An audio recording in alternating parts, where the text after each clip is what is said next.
अस्सलामु अलैकुम। आज हम आपको ले जा रहे हैं 2000 साल पीछे, एक ऐसे शहर की तरफ जिसे गुनाहों का शहर कहा जाता है।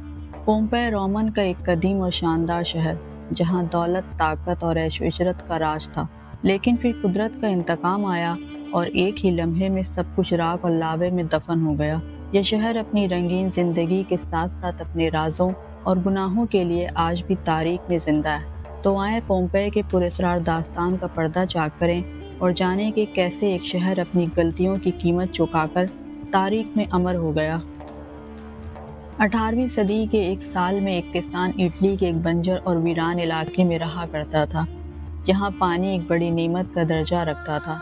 एक दिन इस किसान ने बंजर जमीन में कुआं खोदने की ठानी। किसान की तवील मुशक्कत के बाद खोदे गए इस कुएं से पानी तो न निकला, लेकिन कुछ ऐसा बरामद हुआ जिसकी तलाश सदियों से जारी थी। एक गुमशुदा शहर, अपने दौर के शानदार बस्तियों में से एक। इस शहर की तलाश माहिरीन को 2000 सालों से थी। ये शहर जिस कदर हैरत अंगेज है, इसी तरह इसकी कहानी भी निहायत हैरतनाक है। ये शहर था पोम्पेई।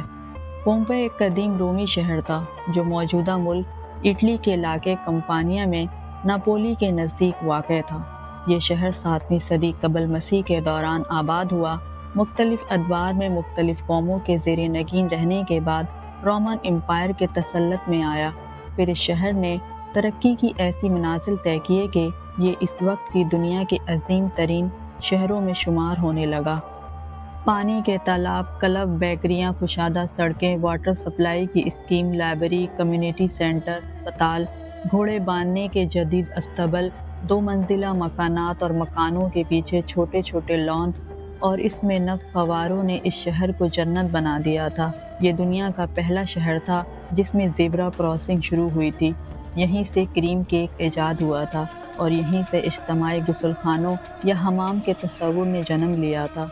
ये रोमन एम्पायर के बड़े तिजारती शहरों में से एक था, लेकिन दौलत की फरावानी के बाद रफ्ता रफ्ता इस शहर की पहचान तब्दील होने लगे। इज्तिमाई गुसलखाने या इज्तिमाई हमाम बेहयाई के मराकज़ बनने लगे। चंद दहाइयों बाद ये बेहयाई इस शहर का आम मिजाज बन गई। अब इस शहर की पहचान ज़रूरी तिजारत या सनती शहर की ना रही, बल्कि अब ये एक बड़े फ्री सोसाइटी का शहर बन गया। किसी पाबंदी, किसी रोक टोक, हर किस्म के कानूनी और समाजी बंधनों से आज़ाद खुलेआम जिनसी ताल्लुकात इस शहर का ख़ास पहचान बन गए। यहाँ कारोबार था जिस्मों का और लज्जतों का। आपने हज़रत लूत अलैहिस्सलाम और इनकी कौम का वाक़या तो ज़रूर सुन रखा होगा। जब वो कौम हम जिन्स परस्ती की लानत में मुब्तला हो गई तो इस कौम पर पत्थरों की बरसात करके इन्हें निश्त व नाबूद कर दिया गया। ऐसा ही कुछ मामला पोम्पेई के साथ भी हुआ था। पोम्पेई जिनसी सरगर्मियों और गैर इखलाकी हरकतों में कहीं आगे निकल चुका था। यहाँ औरतें औरतों से, मर्द मर्दों से, यहाँ तक कि जानवरों के साथ जिनसी ताल्लुकात बनाना भी आम हो गया था।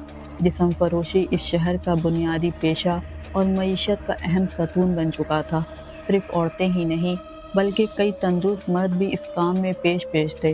गुलामों के साथ साथ आम शहरियों की एक बड़ी तादाद इस पेशे से वाबस्ता थी।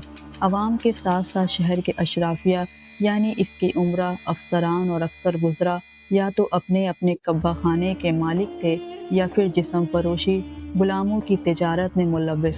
जो जिस्म फरोशी और गुनाहों की इस लानत में ज़्यादा मुब्तला होता, पोम्पेई शहर में वो इतनी ही ज़्यादा अहमियत का हकदार था। बड़े बड़े रोमन अफसरों की बेगमात आज़ादाना ताल्लुकात की इस लानत पर पड़ी हुई थी। इस पर शर्म तो दरकिनार उल्टा फ़ख्र किया जाता था। इस शहर के खंडरात से मिलने वाली तस्वीरें इस कदर बेहुदा और फहाश है कि लोग उन्हें देखकर अपने कानों को हाथ लगा लेते हैं। पोम्पेई की दीवारों पर लिखी गैर इखलाकी और गैर फितरी शायरी की मिसाल माजी और मुस्तकबिल में कहीं नहीं मिलती। माहिरीन की तर्जुमा की गई इबारतों के मुताबिक दीवारों पर कंधा तहरीरें दरअसल इस कौम के चंद शायरों की शायरी है, जो उन्होंने फितरत के उसूलों के खिलाफ अमल के हक में की थी। दीवारों पर तहरीर दीगर फिक्रे भी इंतहाई शर्मनाक और इंसानियत सोच थे, जिनसे पोम्पेई के बासियों की इखलाकी गिरावट और जिनसी रुझान की मनफियत का अंदाज़ा होता है। गर्ज ये आज़ाद जिनसी ताल्लुकात के साथ साथ मर्दों और औरतों की हम जिन्स परस्ती की बदफेलियों में हैवानियत की हदूद से भी गिर चुके थे। ایک آتش فشاں پہاڑ یعنی ماؤنٹ ویسوویس کے دہانے پر واقع ہونے کے باوجود یہ شہر ہر قسم کے خطروں سے بے نیاز اپنی رنگ رلیوں میں مصروف تھا۔ 1748 عیسوی میں ایک دن یہ شہر حادثاتی طور پر دریافت ہو گیا۔ کھنڈرات کی کھدائی کے ماہرین نے دیکھا کہ اس کے تھیٹر، کھیل کے میدان، مارکیٹیں اور سوئمنگ پول جوں کے تو حالت سے موجود تھے۔ یہ عذاب اس شہر کے مکینوں پر اس وقت نازل ہوا تھا کہ جب ان کی اکثریت گناہ آلود سرگرمیوں میں ملوث تھی۔ اس شہر کی دریافت کے بعد کھدائی کی گئی تو ماہرین آثار قدیمہ یہ دیکھ کر حیران رہ گئے تھے کہ لوگ مردہ حالت میں محفوظ ہیں اور ایسا لگ رہا ہے جیسے قدرت نے اخلاق باختہ حرکتیں کرنے والی قوم کو نشان عبرت بنا دیا ہو۔ جو شخص جس حالت میں تھا اسی حالت میں رہ گیا۔ آج بھی جب پومپئی کی باقیات دریافت ہوتی ہیں تو وہاں کے رہنے والوں کی لاشیں بے گور کفن اسی حالت میں ملتی ہیں جس میں وہ اپنے آخری وقت میں موجود تھے۔ اس سے پتہ چلتا ہے کہ بڑی تعداد میں لوگ، مرد عورتیں، بدفعلیوں میں مصروف تھے۔ کئی گھروں میں روزمرہ معاملات زندگی کے اثار بھی ملتے ہیں جو جوں کے تو ایسے ہی رکے ہیں جیسے کسی نے اچانک انہیں ساکت کر دیا ہو۔ اس شہر کا زیادہ تر حصہ دریافت کر لیا گیا ہے، کھدائی ابھی جاری ہے۔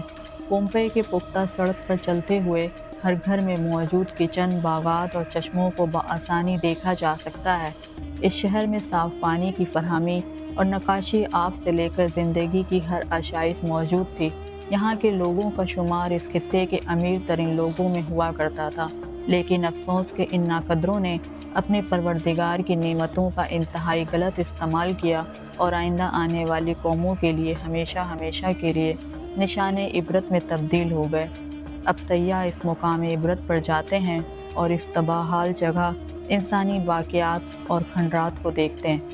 اس جگہ کی مزید کھدائی جاری ہے اور نہ جانے مزید کتنے راز سامنے آئیں گے۔